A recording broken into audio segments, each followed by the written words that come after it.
أعوذ بالله من الشيطان الرجيم. بسم الله الرحمن الرحيم. الحمد لله رب العالمين، والصلاة والسلام على نبينا وإمامنا وقدوتنا وقرة عيوننا محمد وعلى آله وأصحابه أجمعين. رب اشرح لي صدري ويسر لي أمري واحلل عقدة من لساني يفقه قولي. اللهم علمنا ما ينفعنا وانفعنا بما علمتنا وزدنا علما وعملا وتقا وإخلاصا يا رب العالمين. أما بعد، السلام عليكم ورحمة الله وبركاته. Иншаллах, Алла тағаланың қалауымен имам Ғазалидің Ихия Улумиддин кітабы бойынша өтіп жатқан дәрісімізді ары қарай жалғастырамыз. Бір сапарларға байланысты дәріс үзіліп қалды. Біз соңғы дәрісімізде тәубе тақырыбын өтіп жатқан болатынбыз, және тәубеге қатысты төрт түрлі адамды, яғни тәубе етуде адамдар төртке бөлінетіндігін айтқан болатынбыз. Имам Ғазали рахмахуллах қарастырған келесі мәселе бұл кәсрату мардал құлуб, яғни адамдардың жалпы осы дін мәселесінде жүрек дертіне көп шалдығуының себебі дейді. Адамның денесі ауырғандай жүрегі де ауырады.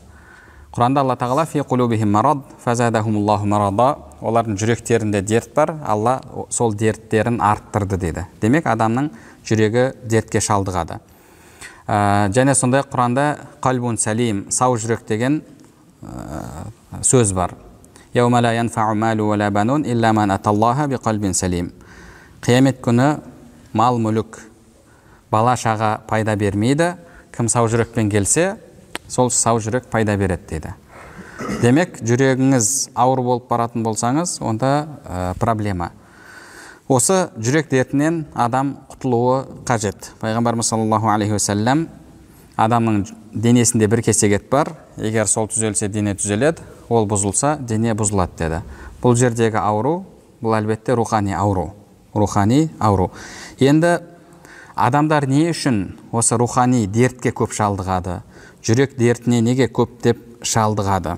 Имам Ғазали рахмахулла айтады: «Ва иннама сара марадул қулуби аксара мин марадил абдан ли саласи илал».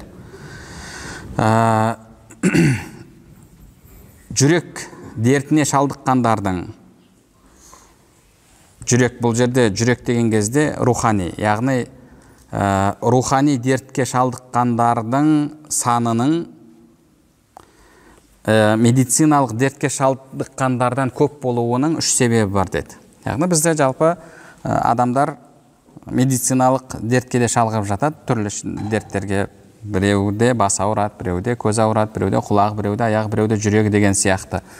Енді бірақ еш нәрседен әйтеуір еш нәрсеге шағымданбайтын, жақсы жүргендер де бар. Имам Ғазали рахмахулла айтады, ал енді жүрек мәселесіне келгенде, рухани дертке келген кезде, рухани дертке шалдыққандардың саны көбірек дейді. Не үшін? Лисаласи илал, оның үш себебі бар дейді. Біріншісі, әл-ула әннәл марида бихи ла ядри әннәху марид. Біріншіден, яғни ең бірінші себебі, бұл дертпен ауыратын адам өзінің ауру екендігін білмейді дейді. Ауру екендігін білмейді. Ауру екендігін қашан біледі? Өзін шариғат тарасына салып көрсе. Шариғат тарасына салып, шариғатта мұсылман адам қандай болу керек? Мұсылман адамның жүрегі қандай болу керек? Жүректің дерттерін білсе, жүректің дерттерін білетін болса, жүректің кемшіліктерін білетін болса, нәпсінің бағанағы проблемаларын білетін болса, және өзін сол білгеннен кейін, былайша айтқанда, ода тараз пайда болды ғой. Қазір скрининг дейміз ба, не дейміз, сондай нәрседен өткізетін болса, ол өзін біледі. Мысалы, ол Алламен әдепті білетін болса, Алламен қарым-қатынас қандай болу керек, адамдармен қарым-қатынас қандай болу керек, өзімен қарым-қатынас қандай болу керек, қоршаған ортамен қарым-қатынас қандай болу керек, осының барлығын білетін болса, яғни шариғаттың заңдарын білетін болса, ол кезде ол өзін сол арқылы, сол таразыға салып көреді. Біріншіден, ішкі жан дүниеге қатысты мәселелерді білсе, өйткені шариғатта ішкі жан дүние бар, сыртқы амалдар бар. Мысалы, намаз оразасы керемет болуы мүмкін, бірақ жүрегінде тәкаппарлық бар, жүрегінде көре алмаушылық бар, жүрегінде тағы да басқа да рухани дерттер бар. Енді оны білмесе, ол тек қана сыртқы мәселемен айналысады. Мен намазымда кемшілік бар, немесе Құранымды дұрыс оқи алмай жатырмын, тәжвидім дұрыс емес, намазыма сол кедергі келтіріп жатыр деген сияқты осындай ойда болады. Ал енді намазында хушуа болмаса, намазда хушуаттың болмауын проблема екенін білсе, ол демек менде тағы да екінші проблема бар, ол хушуа проблемасы дейді. Адам, көп адамдар дінді білмегеннен кейін өзінің ауру екендігін білмейді. Тіпті медициналық ауруда да, мысалы, медицинадан хабар бар адам бір жер ауырып жатса, оның мынандай себебі болуы мүмкін, деп ол біледі.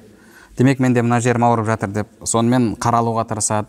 Ал көп адамдар, мысалы, бағанағы қол үйісі, оның жүрекке қатысы бар ма, жоқ па, ол қатысы жоқ деп ойлайды. Мысалы, бір күні құлаған кезде бірақ біледі. Көбінесе адамдар құлаған кезде, қатты ауырған кезде дәрігерге бірақ барады. Сол сияқты дін мәселесінде де адам рухани дертке ұшыраған кезде көбісі өзінің дертке ұшырағандығын білмейді. Неге? Өйткені дерттің өзін білмейді.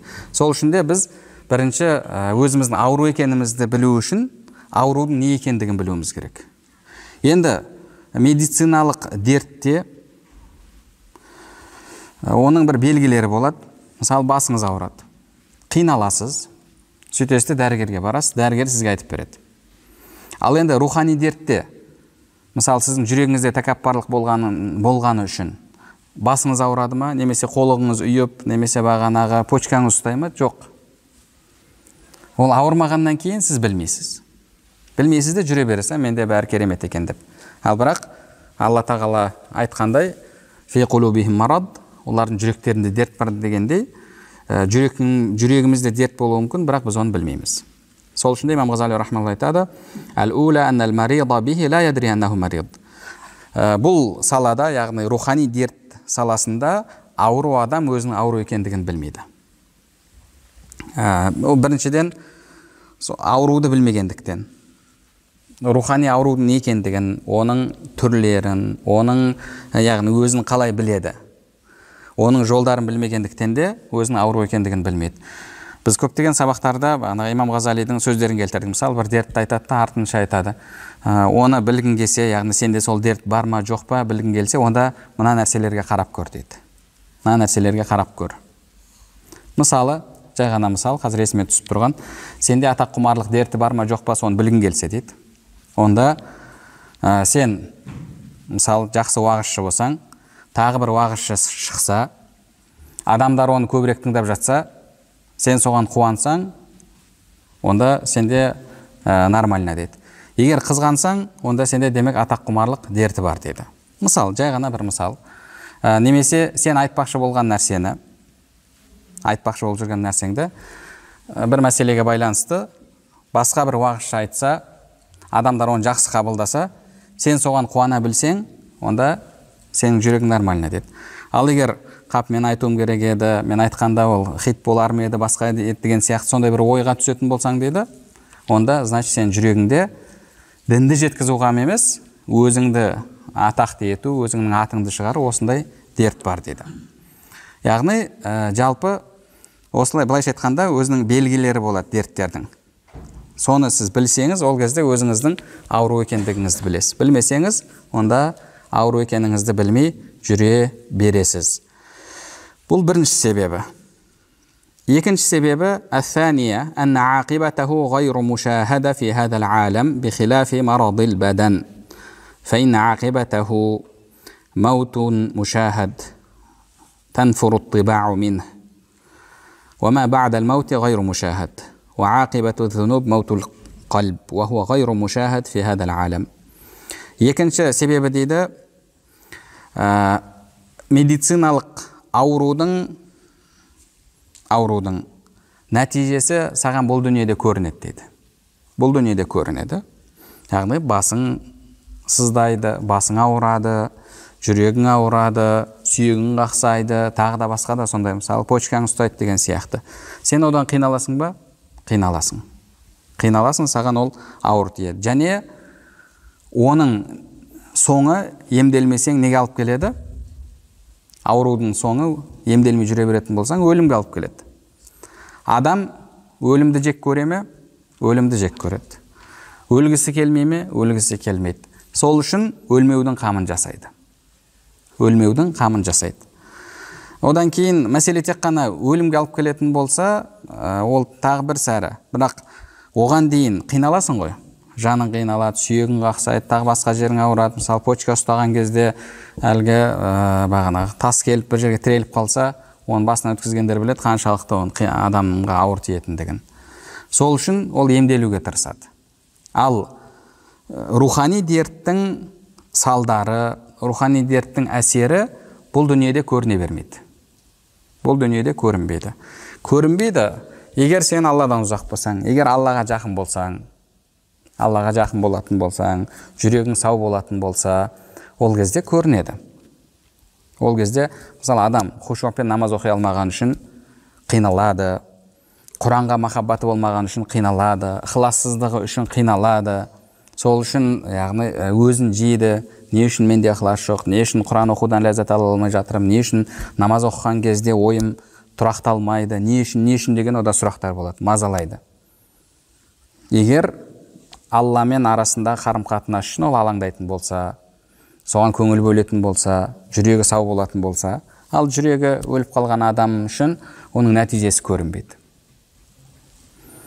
Оған тәкаппарлығы да нормальный болып көрінеді, оған көре алмаушылығы да нормальный болып көрінеді, басқа дерттердің барлығы нормальный болып көрінеді, және ол оның почкасына беріп жатқан жоқ, оның бүйрегіне беріп жатқан, бауырына беріп жатқан жоқ, өкпесіне беріп жатқан жоқ, жүрегі мазалап жатқан жоқ, ол дерт үшін оның сүйегі қақсап жатқан жоқ, басы ауырып жатқан жоқ, көзі көрмей қалып жатқан жоқ. Яғни ешқандай не жоқ, нәтиже жоқ. Былайша айтқанда, салдары көрініп жатқан жоқ. Салдары көрінбегеннен кейін ол аурудан көбінесе қашпайды. Мысалы, бір жерің ауырады. Ауырған кезде ойбай емделу керек дейсің да, кейін қойып қалған кезде не істейсің, қайтадан ұмытып кетесің де жүре бересің. Өзі өмірде де солай ғой. Мынау адамның тәнін мазалайтын аурудың өзінде адам сондай. Мазалаған кезде емделу керек дейді да, кейін мазаламаса қайтадан ұмытып кетеді. Сол дәрісін басында жақсы ішіп жүреді мазалаған күндер. Одан кейін кішкене қойғаннан кейін ұмыта бастайды. 3 мезгіл ішетін дәрін 2 мезгіл ішеді, кейін 1 мезгіл ішеді, кейін бір күндер тіпті қалып қалады. Неге? Өйткені мазалап жатқан жоқ. Адам өзі сондай. Мазаламаған кезде бір нәрсе оған көңіл бөлмейді. Имам Ғазали рахмалла айтады, сол себепті дейді, яғни осы себепті адамдар рухани дертте Алланың кеңдігіне арқа сүйейді дейді, ал медициналық дертте тәні ауырған кезде Алланың кеңдігіне арқа сүйеп жатпайды дейді. Неге? Өйткені тәні қиналып бар жатыр, ойбай қой емделейін дейді. Ал рухани дертте Алла кең, Алла рахим, Алла рахман, Алла тағаланың бағанағы бұл дүниеге 99 мейірімін бір бөлігін жіберген болса, 99-ын қияметке сақтап қойған деп түрлі осындай нелермен Аллаға тәуекел дейді, жүре береді. Және үшінші себебі дейді, әс-сәлиса ва хия фақду ат-табиб фа иннал атиббаа хумул улама.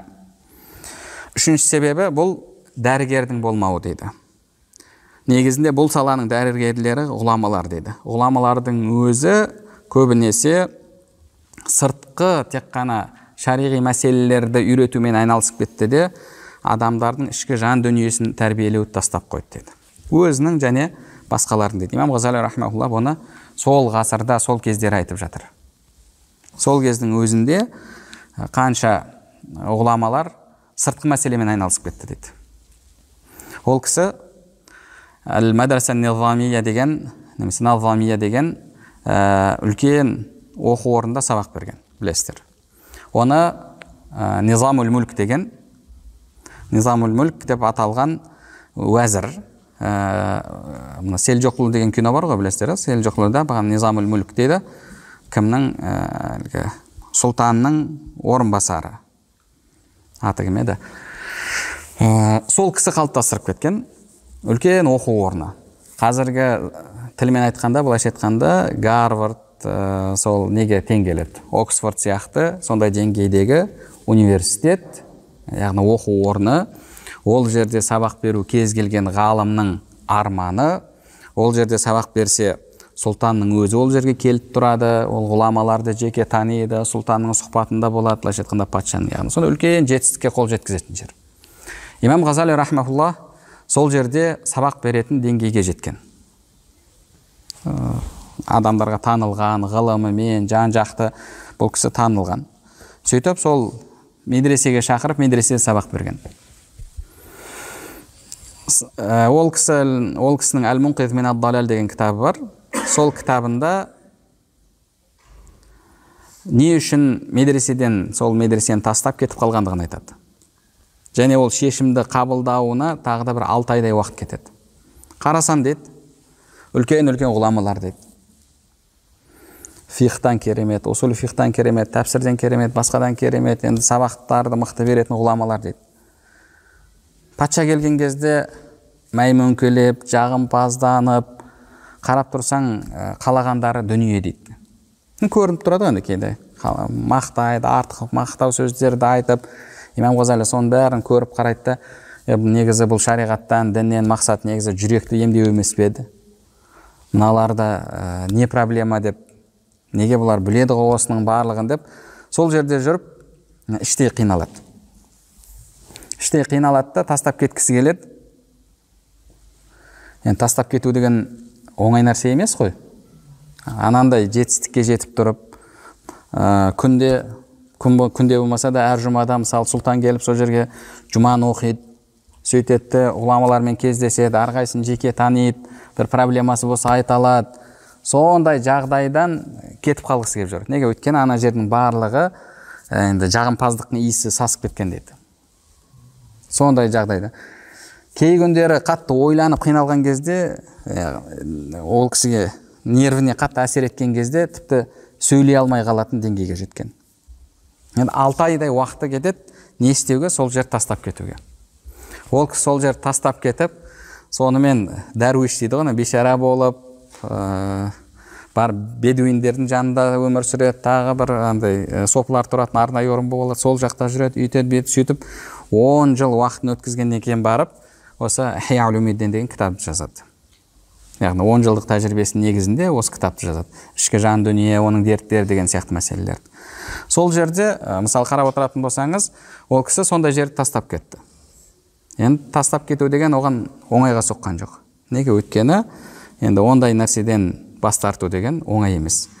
Мысалы, харам дүниемен ақша табу. Біреу өмір бойы харам дүниемен ақша тапты. Сөйтті де тәубе етті. Ал енді тәубе етуімен оның харам ақшасы халал болып қалады ма, адал болып кете ме, адал болып кетпейді. Енді тақуалық тұрғысына салатын болсақ, негізіне қайтатын болсақ, ол адам не қылғаннан кейін, тәубе еткеннен кейін харам дүниеден арылу керек. Харам дүниеден арылу керек. Неге? Өйткені харам дүние ол мұсылман адамның дүниесі емес негізі. Мысалы, фиқ кітабында айтады. Егер сен бір мұсылманның арағын сындырып қойсаң, ақшасын төлемейсің дейді. Егер кәпірдің арағын сындырып қойсаң, оның ақшасын төлеп беруің керек дейді. Неге? Өйткені мұсылман үшін, мұсылманда арақ болмау керек. Яғни ол үшін ол жоқ нәрсе сияқты. Мұсылманның мүлкі емес арақ. Ал кәпірге рұқсат па? Кәпірге рұқсат. Неге? Өйткені ода негізінде иман жоқ. Негізінде иман жоқ. Ол оның мүлкі болып есептеледі. Оған сен ақшасын қойып бересің дейді. Ал бірақ мұсылманның арағын сындырып қойсаң, оған сен соны төлеп бермейсің дейді. Неге? Өйткені негізінде мұсылман үшін ол мүлік емес дейді. Мұсылманның мүлкі емес. Мұсылманда ондай мүлік болмау керек. Енді өмір бойы мысалы арақ сатып байыды. Енді тәубе етті. Енді не істеу керек? Негізіне келетін болсақ, ол бүкіл сол ақшадан арылу керек. Яғни барып жетімдер үйіне, жетімдерге, жесірлерге, мұқтаждарға, басқа бәріне таратып беру керек та, өзі тек қана адал ақшасы болса сонымен қалу керек. Болмаса қайтадан нөлге қайту керек. Ал сол нәрсені істей ала ма? Істей алмайды, ауыр ол нәрсе.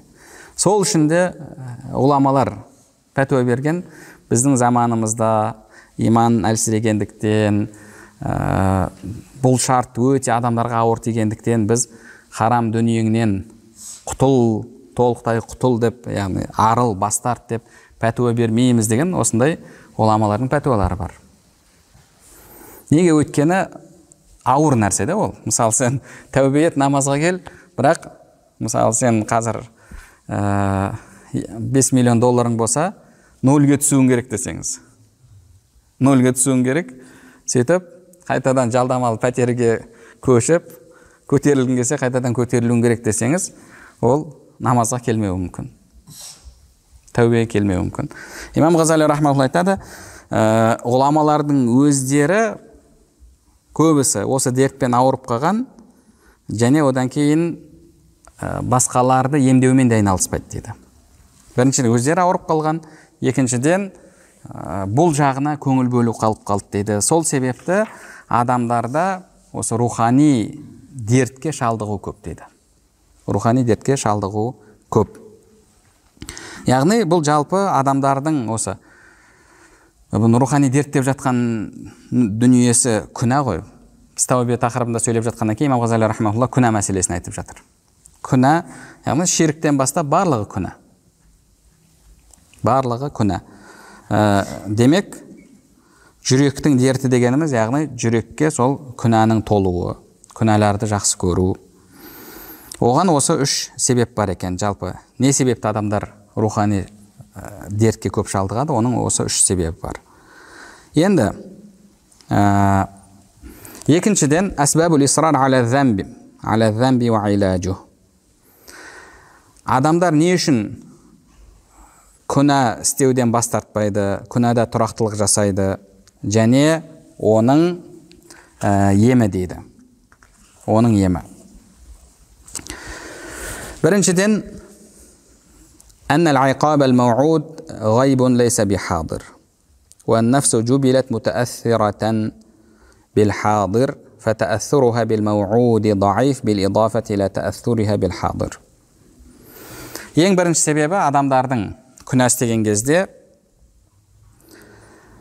күнәдан арылмауы, күнәдан бас тартпауы оған ең бірінші себеп, оған уәде етілген жаза ғайып дейді.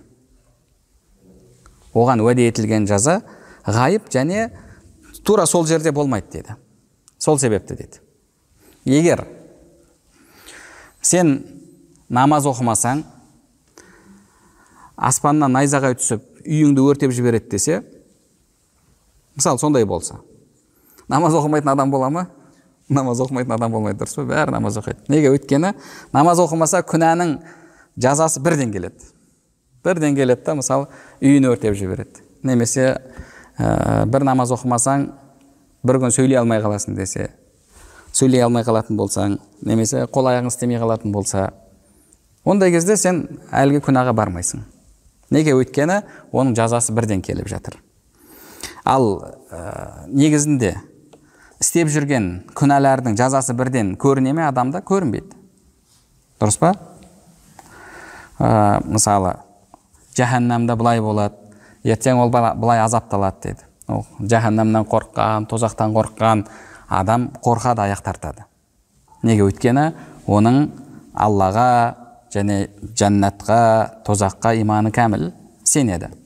Ал екінші адам әлсіз, иманы әлсіз. Иманы әлсіз деген кезде, яғни ода мәлімет жоқ деген сөз емес. Мәлімет бар.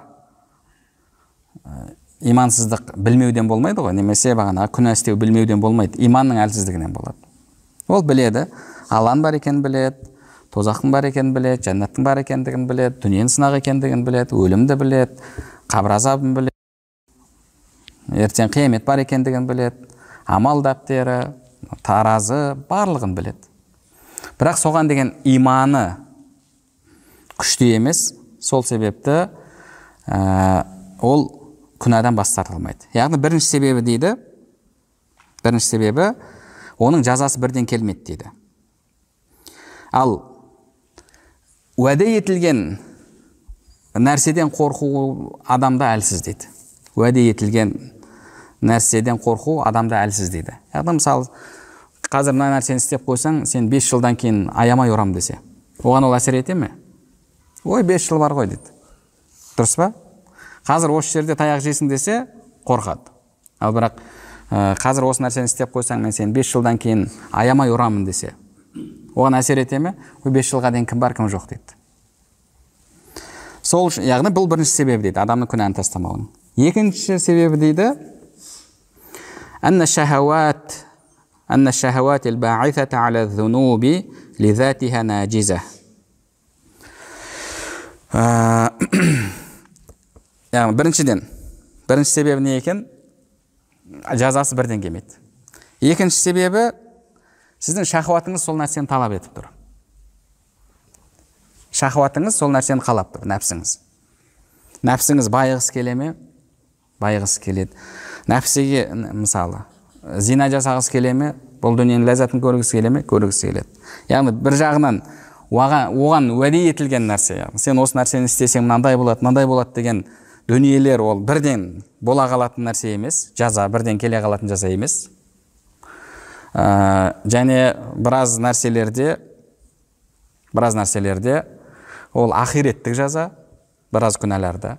Енді кейбір күнәларда оның мысалы бағанағы рызқың азаюы мүмкін, үйту мүмкін, бүйту мүмкін деген сияқты нәрсеге адам кейде содан қорқып аяқ тартып жатады. Мен мына нәрсені істесем кедей болып қалам, мына нәрсені істесем байлығым кетіп қалады, мына нәрсені істесем жолым болмай қалады деген сияқты. Сондайлар болса, содан қорқып істемейді. Қарап отырсаң, оның өзі де, яғни осы дүниелік мәселе болғандықтан, әсері дүниеде болатын болғандықтан. Ал енді оның жазасы қияметке қалдырылады десе, оның әсері иманы әлсіз адамға әлсіз болады. Сол себепті де имам Ғазали рахматулла айтады, мына жақтан адамның шахуаты әлгі нәрсені қалап тұр. Егер соны істеп қалған кезде бірден жазасы келетін болса, ол жазадан қорқады да аяқ тартады. Бірақ мына жақтан шахуаты талап етіп тұр. Ал мына жақтан оның күнәсі кешіктіріледі, кейінге қалатын күнә. Көбінесе ахиретте болатын жаза. Сол себепті адам күнәдан бас тарта алмайды. Алла тағала «Кәллә бәл тухиббунал аджила ва тазарунал ахирах» дейді. Сендер асығыс болған нәрсені жақсы көресіңдер, ал кейінге қалдырылған нәрсені ахира деген, яғни кейінгі, басқа деген мағынаны білдіреді ғой. Оны сендер тастап қоясыңдар дейді. Пайғамбарымыз саллаллаху алейхи вассалам имам Бухари Муслим риуаят еткен хадисте осыны бізге сипаттап, «Хуффатил жанна бил макарих ва хуффатин нар бис шахават» дейді. Жәннат адамның нәпсісіне ауыр болған, адамның нәпсісіне жақпайтын нәрселермен қоршалған дейді. Ал тозақ болса, шахуатке, яғни адамның нәпсісіне жағымды болған нәрселермен қоршалған дейді. Адам тозақ қалып баратын нәрселер, қарап отыратын болсаң, көбінесе адамның нәпсісіне жағымды нәрселер. Адам нәпсі жақсы көреді. Енді оның зияны бар, басқасы бар. Оны зерттесең нәрселер бар шығар, бірақ адам нәпсісіне жағама жағады. Мысалы, әлгі наркоман, одан ләззат алмаса сол нәрсені істемейтін еді ғой. Немесе тағы да басқа да сондай дүниелер.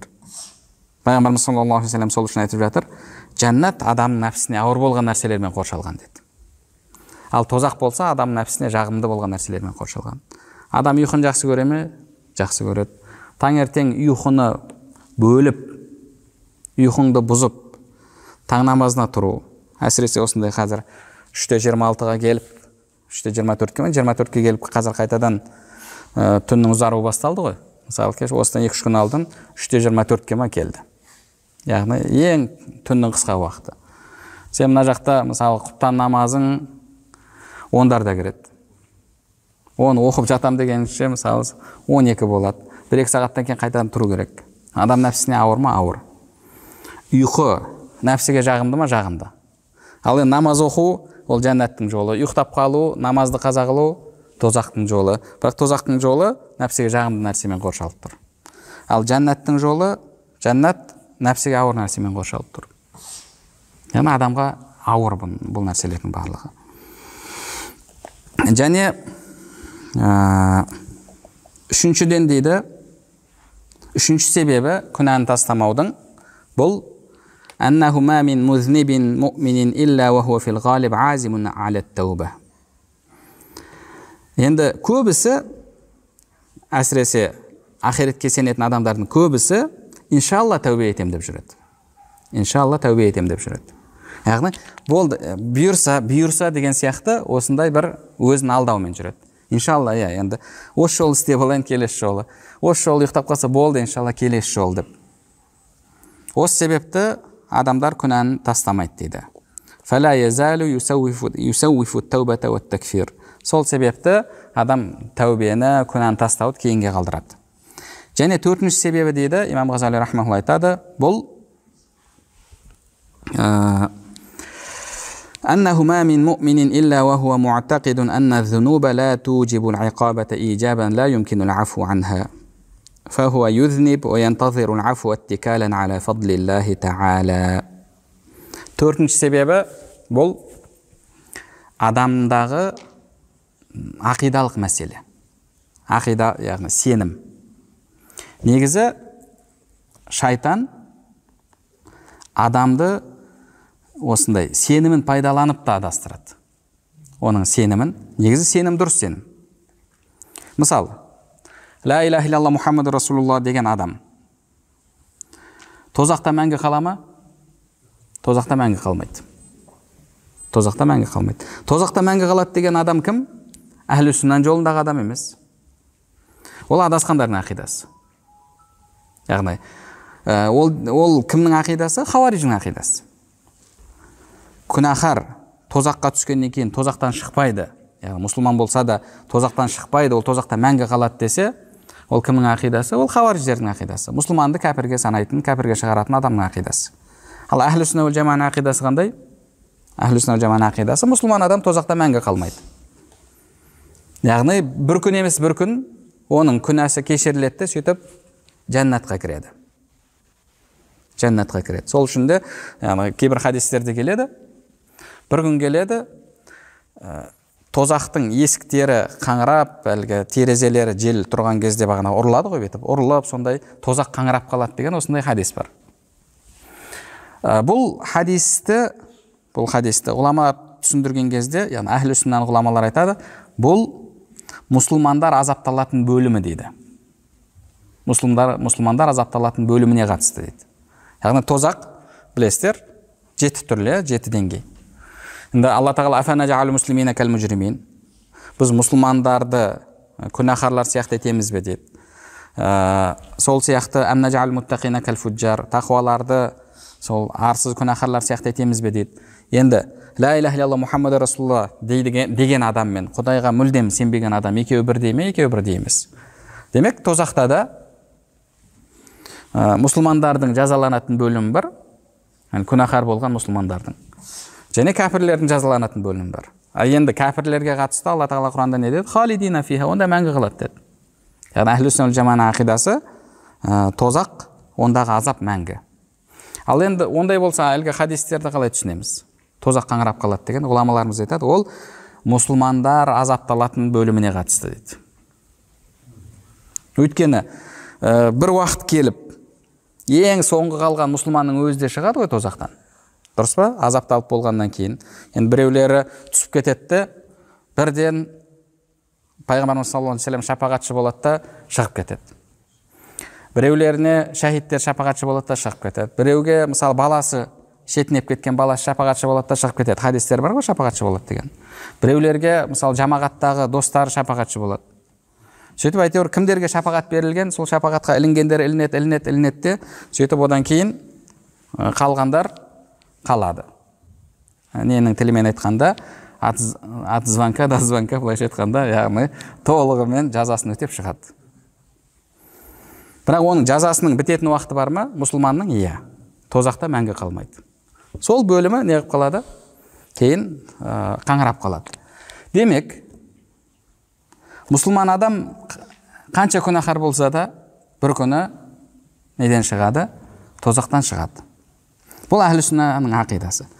Бірақ бұл ақида, қараңыз, шайтан сізді азғырса, осы ақиданы күнә істеуге сізге пайдаландырады.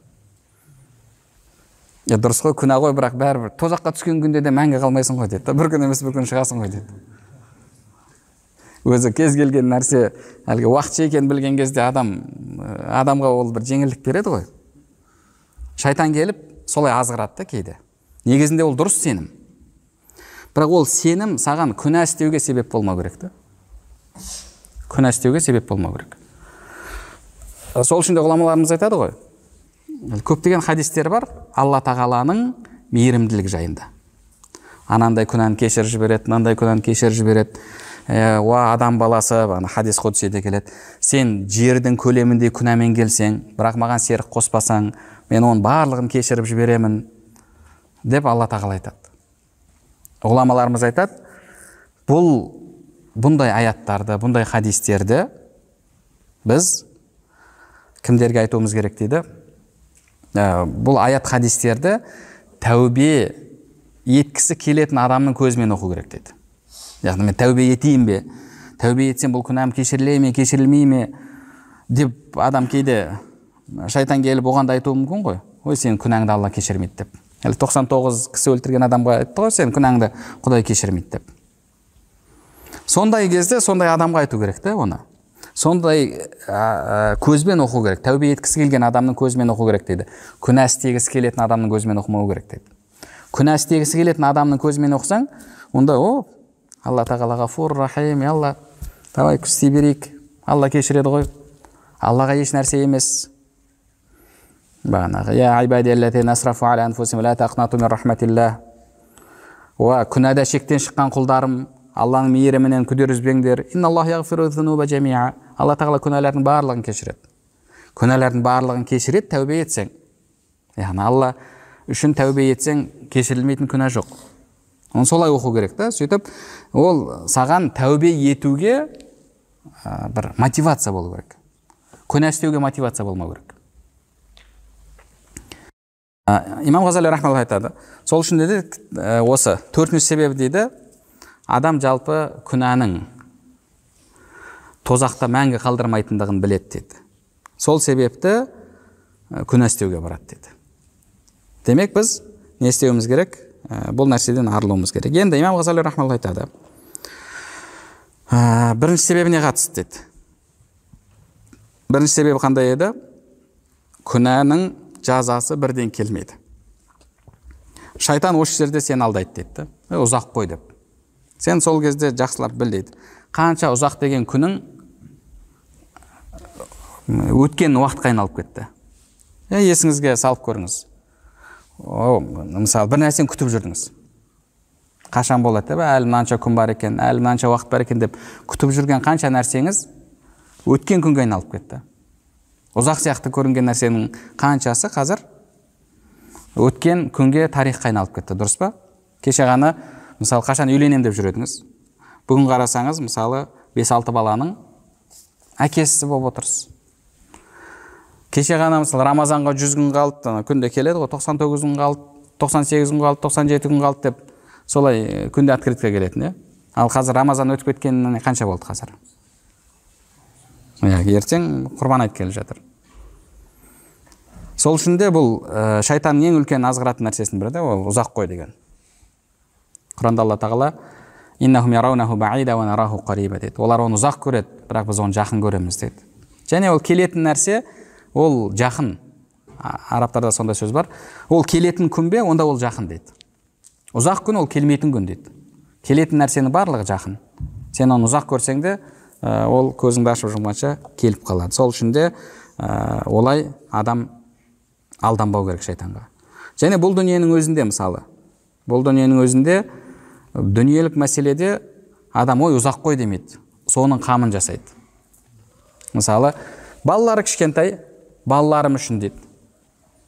Балаларым үшін дейді. Мысалы, үй салады, ертең қиналмасын, тағы да дүние жинайды. Не үшін? Ертең бала шағам қиналып қалмасын, соларға азық болады, басқа болады дейді.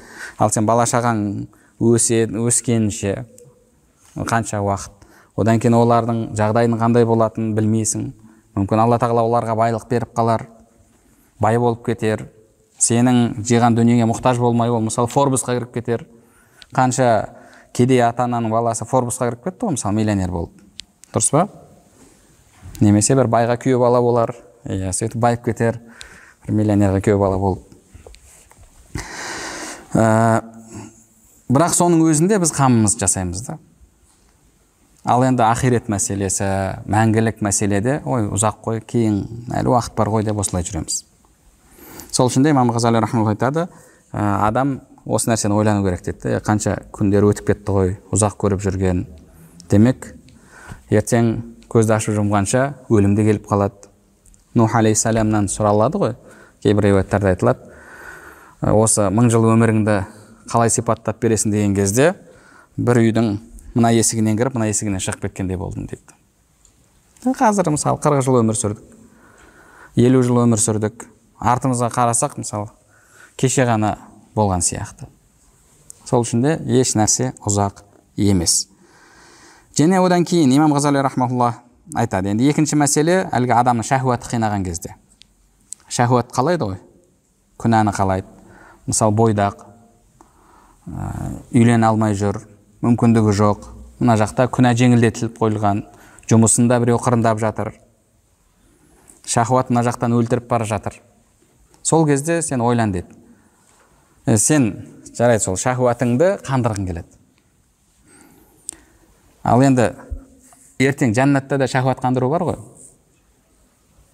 Жәннат ол тек қана тәннің, рухтың ләззаты дейтін болсақ, біз әхлі сүнна ақидасынан шығып кетеміз. Жәннаттағы ләззат ол тәннің әрі жанның рахаты. Сен сол кезде ойла деді, қазір мен мысалы шахуатымды қандырамын. Шахуатын қандырған менде сонымен тоқтап қалмайды. Ол қайтадан тағы да требовать етеді, дұрыс па? Сенен тағы да қалайды. Ертеңінен тағы да сенен сұрап тұрады сол нәрсені. Ол бір рет істегенмен тоқтап қалмайды ғой. Енді сол шахуатыңды қандырамын деп, ақиреттегі қанша ләззаттан махрұм қалып жатырсың. Қанша ләззаттан махрұм қаласың. Адам кейде ойланады, мысалы, қазір мынаны ішсем, қазір ауырып қалсам, мысалы, біреу біледі, өзінің ауырып қалатынын біледі. Қыдыруға, мысалы, шетелге қыдыруға шығайын деп тұр. Мынаны ішсем, қазір ауырып қалсам, ертең қыдыра алмай қалам дейді, сол үшін ішпейді. Неге? Өйткені екінші нәрсе де нәпсісіне жағымды да, ол жақын күнде болайын деп тұр. Сол үшін ертең жолға шығып жатқан кезде ауырып қалмайын, барған жерімде қиналып қалмайын деп нәпсісі қалап тұрған, бірақ нәпсісіне зиян нәрсені тастайды. Ал енді сен бұл дүниеде шахуатын қандырам деген кезде ақиреттің мәселесін, ақиреттегі ләззаттан құр қаласың. Сонда ойлан дейді. Ал енді әлгі ертең тәубе етем ғой деген мәселе келген кезде, тозақтағы адамдардың ең көп айтатын сөзі, мені ертең деген сөз құртты, түбіме жеткен осы сөз деп айтатындығын есіңе түсір дейді. Тозақтағылардың көбісінің айтатын сөзі, осы ертең істемін деген сөз менің түбіме жетті дейді. Ең көп айтылатын сөз осы екен. Себебі барлығы ертең істеймін деп жүрді. Бірақ сол ертең келген кезде істей алды ма? Істей алған жоқ. Ол ертең келген кезде бүгін нәпсіңе жағымды болып тұрған нәрсе нәпсіңе жақпай қала ма? Жақпай қалмайды. Бүгін сені азғырып тұрған шайтан ертең демалыста бола ма? Демалыста болмайды. Отпускта бола ма? Отпускта болмайды. Демек, бүгінгі проблема ертеңде бар. Бүгінгі шахуат ертеңде бар. Бүгін сен азғырып жатқан шайтан ертеңде сен азғырады. Қайтаға ертең сенің тәубе етуің бүгіннен гөрі қиындау болуы мүмкін. Неге? Өйткені адам күнә істеген сайын жүрегі қатая береді, білесіздер. Ал жүрек қатайған сайын тәубе ету қиындай береді. Мысалы, біреу намазды тастаса, басында қиналады. Намазды тастаған адам басында қиналады. Бір намаз өткен кезде қиналады. Қайтадан қазасын оқымаса, екінші намаздың қазасы өткен кезде тағы да қиналады, бірақ алдыңғыдан аздау болады. Сөйтіп, үйреніп қалады адам. Бір ай намаз оқымаған адам қиналмайды. Неге? Өйткені оқымауға үйреніп қалды. Күнәға үйреніп қалды. Ең ауыр нәрсе сол күнәға үйреніп қалу. Ал уақыт ұзаған сайын адам күнәға үйреніп қалады.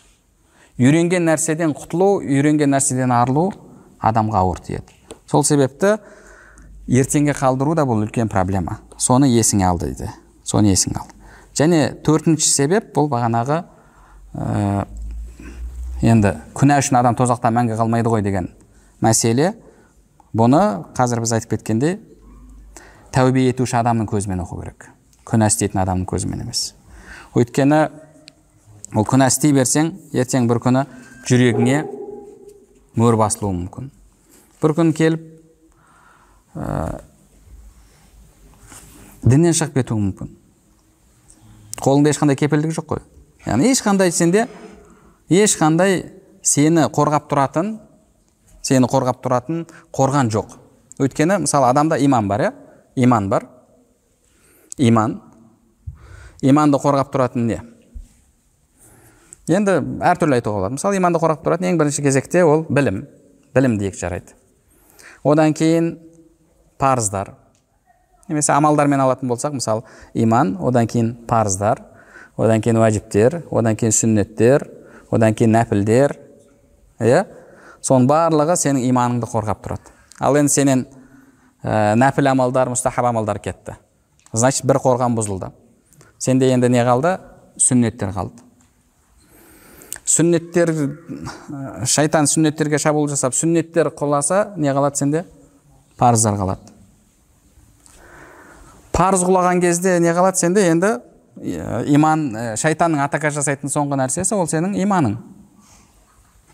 Яғни шайтанды ақымақ емес қой. Мысалы, мына шет жақтағы қорғандарды алу керектігін біледі ол.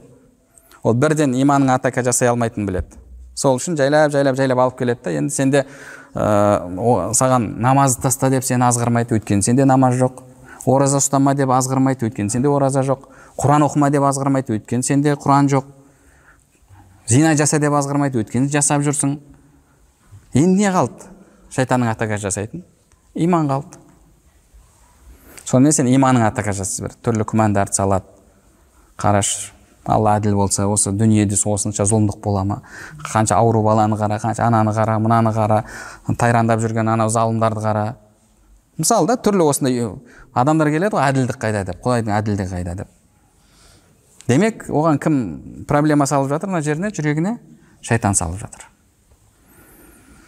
Хадисте айтады ғой, ананы кім жаратты, мынаны кім жаратты деп шайтан түрлі ойларды салып, соңында Құдайды кім жаратты деген ойды салады дейді. Сол сияқты, яғни сен иманның атака жасай береді. Неге? Өйткені шайтанның арманы сені кәпір қылып өлтіру.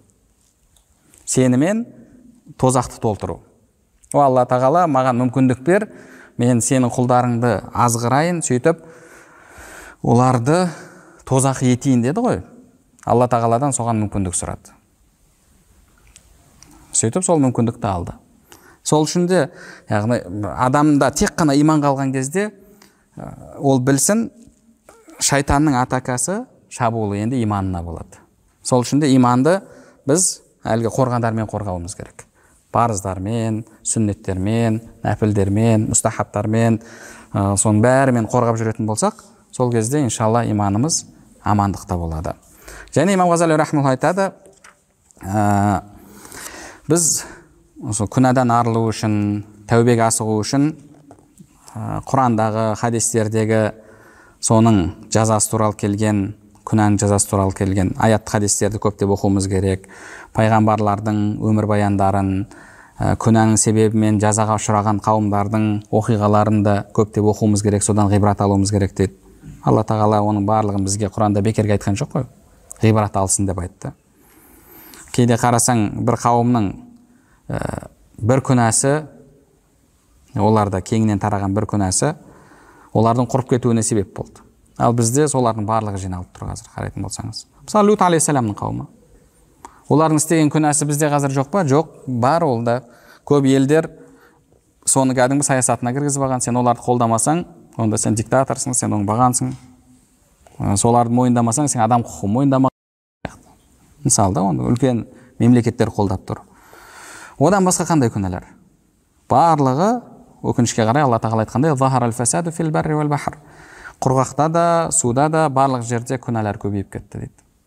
Өкінішке қарай біз сондай елде, сондай жалпы әлемде, елде емес, әлемде өмір сүріп жатырмыз. Сол үшін де олардың басынан өткен оқиғаларды көптеп оқу керек дейді. Және одан кейін сол күнәнің зияны осы дүниеде де жететіндігін адам есіне салып өзінің күнәдан тыйылуға әрекет жасау керек деді. Бұл дүниеде де күнәнің зияны бар. Енді ақирет сені қорқытпай жатса, ең болмағанда осы дүниедегі зиянын ойлап қорық деді. Әйтеуір күнәдан арылу керек. Және одан кейін жалпы қазір біз айтып кеткенде құлшылықты көптеп орындайтын болсақ, иншалла, ол біздің сол күнәға түспеуімізге, әрдайым тәубе етіп отыруымызға себепкер болады. Алла тағала баршамызды әрдайым тәубе ететін құлдарынан етсін. Алла тағала тәубеге келе алмай жүрген адамдарға тәубе етуді нәсіп етсін. Алла тағала баршамызға пайдалы білім нәсіп етсін, білімдерімізге амал етуімізді және амалдарымыздың қабыл болуын нәсіп етсін. Субханакаллаху бихамдика, ашһаду ан ла илаха илля ант, астағфирук ва атубу илейк. Алла баршаңызға разы болсын.